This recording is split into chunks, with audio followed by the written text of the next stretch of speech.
What is happening in this dramatic painting by J.M.W. Turner, and how might it link to another famous pair of doomed lovers from Wuthering Heights by Emily Brontë? I'm Dr. Rebecca Marks, an art historian and specialist in romantic art, and today I'm talking about the parting of Hero and Leander. It's a story we've seen time and time again. Romeo and Juliet, Anakin and Padme, Cathy and Heathcliff. These are the doomed lovers of popular culture. In art and literature, we love tragic romance. You might even say that narratives about star-crossed lovers push the limits of storytelling more than any other. The course of true love never did run smooth, so they say. And this is certainly the case with the picture behind me. What story does this painting depict? What can it tell us about this common romantic theme? And what surprising connections might it reveal between Turner, Lord Byron, and the Brontës? This is Turner's The Parting of Hero and Leander, first exhibited in 1837. It is a chaotic scene exploring love, loss, and the indifference of nature. The story comes from Greek mythology. Our heroine, the aptly named Hero, is a priestess of Aphrodite, the Greek goddess of love. One day, Hero falls for a young man from across the sea named Leander. Each night, Leander would swim across a stretch of water called the Hellespont to be with his beloved. Each night, too, Hero would stand at the top of her tower holding a lamp to guide him safely towards her. You can see the tower in the background of the painting. In the middle here, the lovers are shown holding one another on the shore just before the break of dawn. Leander is about to begin the dangerous journey back across the sea to his home. Overlooking them to the left, we see two more figures, Cupid and Hymen, the gods of love and marriage. But in this picture, all the figures, even the gods, are dwarfed by the swirling sea. Symbolically, this tells us that Turner is not just offering us a mythological story. He is, in fact, highlighting the unstoppable power of nature. Yes, this is a tragic story. One fateful night after the events shown here, Hero's lamp will blow out. Leander, without that light to guide him, will drown. His body will be dashed on the rocks you can see behind them. Heartbroken, Hero will throw herself from her tower into the depths beneath. The two lovers will be together in death, eternally bound in passion and spirit.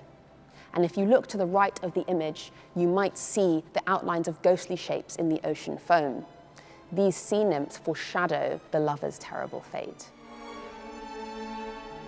This picture makes us feel the anguish of this tragic story in a lot of different ways.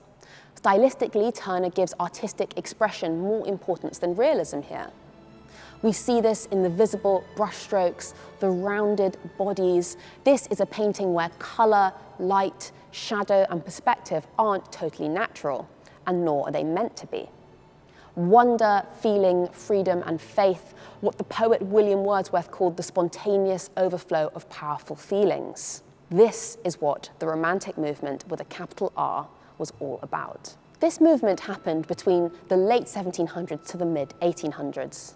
It was a response in art and literature to the Age of Enlightenment, which had defined the intellectual culture of the late 17th and early 18th centuries.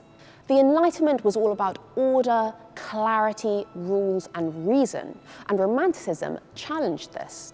Romantic artists believed that emotion, imagination, which scholars had previously dismissed as irrational and illogical, were themselves important types of knowledge. And this is what Romanticism looked like in art. It abandoned the refined limits of academic neoclassical history painting and instead offered an imaginative, emotive alternative. Outpourings of emotion, tragedy, passion, mystery, these were the methods by which Romantic artists brought audiences to the edge of their seats. Another defining feature of Romantic art is the dramatic depiction of the natural world. Turner's sweeping seas, fiery sunsets, and epic landscapes have what the art critic John Ruskin called truth to nature. By this, Ruskin meant that Turner wasn't trying to make the natural world look beautiful, but instead to show its emotional power. Turner wasn't just painting a sunset, but also how you feel when you see the sun setting in the sky, full of awe and wonder. Where many earlier forms of landscape painting often showed peaceful countryside scenes, romantic paintings, particularly romantic sublime paintings, offered stormy seas, vast mountains, jagged rocks, and barren moors. The word sublime relates to scenes that inspire awe, terror, or wonder at nature. This is the type of landscape which Turner painted. In its extremeness, it echoes the awe-consuming passion of the doomed lovers, Hero and Leander. For romantic writers and artists, nature, and in particular violent and stormy weather, was the perfect metaphor for extreme forms of emotion. We get this, for instance, in the works of Lord Byron, where the landscapes are hostile and foreign and the romances are intense and passionate. Byron's poem, The Bride of Abydos, published in 1813, is a good counterpoint to the parting of Hero and Leander. Another tale of doomed love, in that poem, Byron makes explicit references to the same tragic myth. His ear but rang with Hero's song, ye waves divide not lovers long.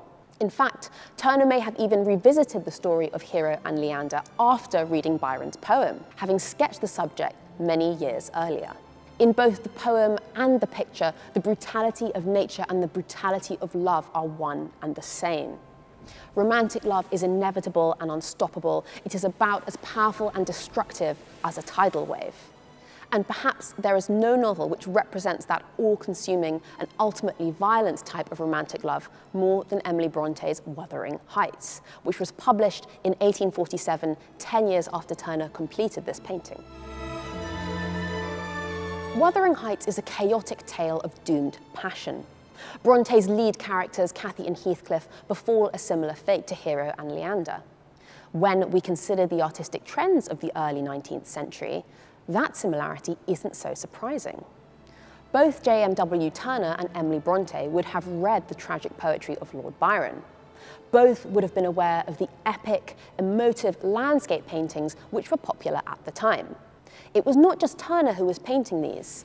Think of the apocalyptic canvases of John Martin and Francis Danby.